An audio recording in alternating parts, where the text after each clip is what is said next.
What does Canada know about those alleged leaks from the Pentagon? Anita Anand is this country's defense minister. Hi, Minister. Good to have you back on the show. Thanks for making the time. Great to be with you, Vassy. Before I get into the aid that was announced today and kind of the prospects for more aid for Ukraine, I did want to start off and ask you about those intelligence leaks purportedly from the Pentagon. And I wanted to start off actually by asking you, have you spoken with your American counterpart about them? Our teams are in touch, as they always are, frequently. We work extremely closely together, from everything to continental defense, to NATO, to Ukraine, to the Indo-Pacific. So this is a constant conversation that I have with my counterpart, and our teams are constantly in touch.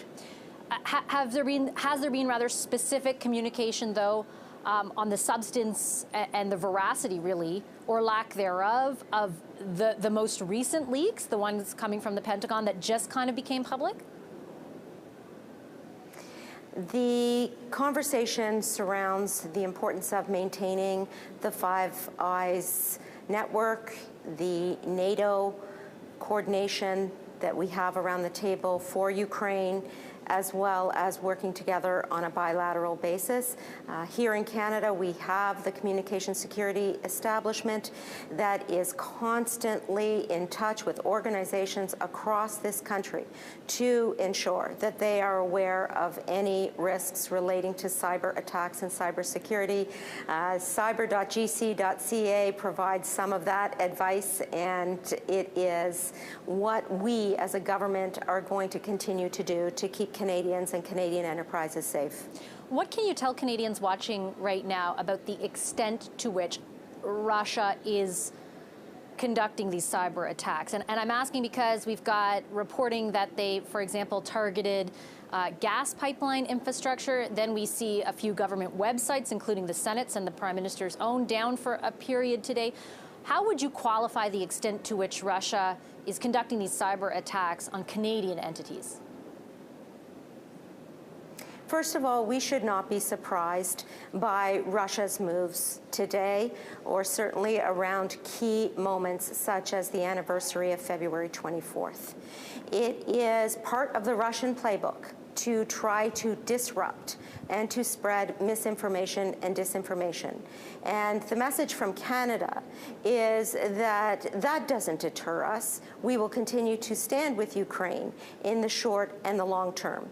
And in addition, I can confirm that there has been no physical damage to Canadian energy infrastructure or otherwise.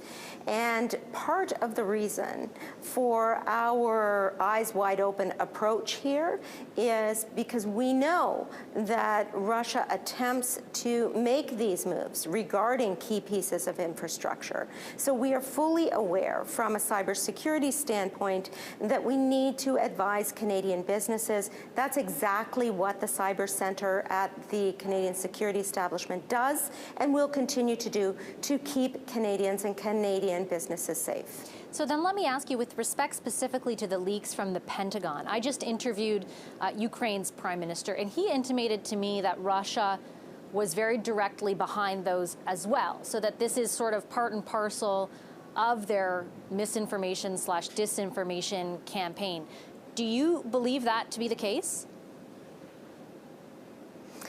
At this point, they are alleged leaks, and they are being investigated, and we will always continue to work with our allies across various alliances, including Five Eyes.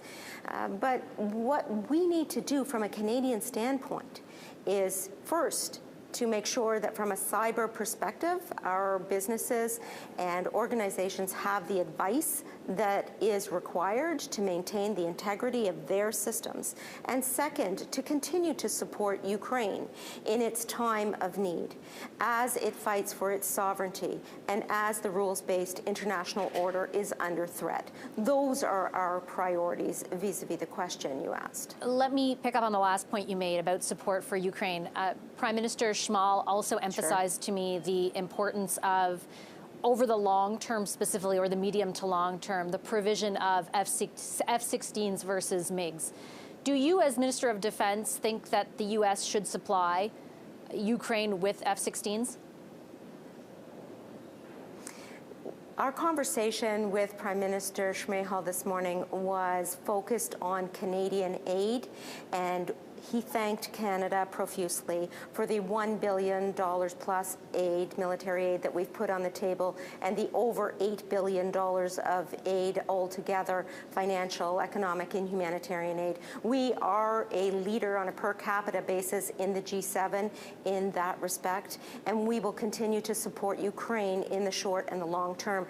That's what we focused on with the Prime Minister Schmeichel this morning in our bilateral. And certainly, Minister, he echoed that appreciation in our interview as well.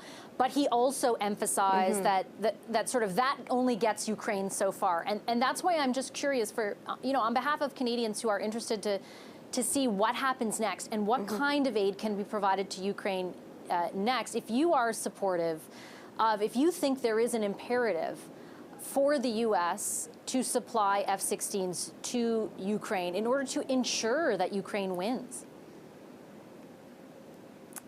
Well, Vassy, in a couple of weeks, I'm going to be gathering with 50-plus countries' defense ministers in Ramstein to talk about aid that we will all be putting on the table for Ukraine in the short and the long term.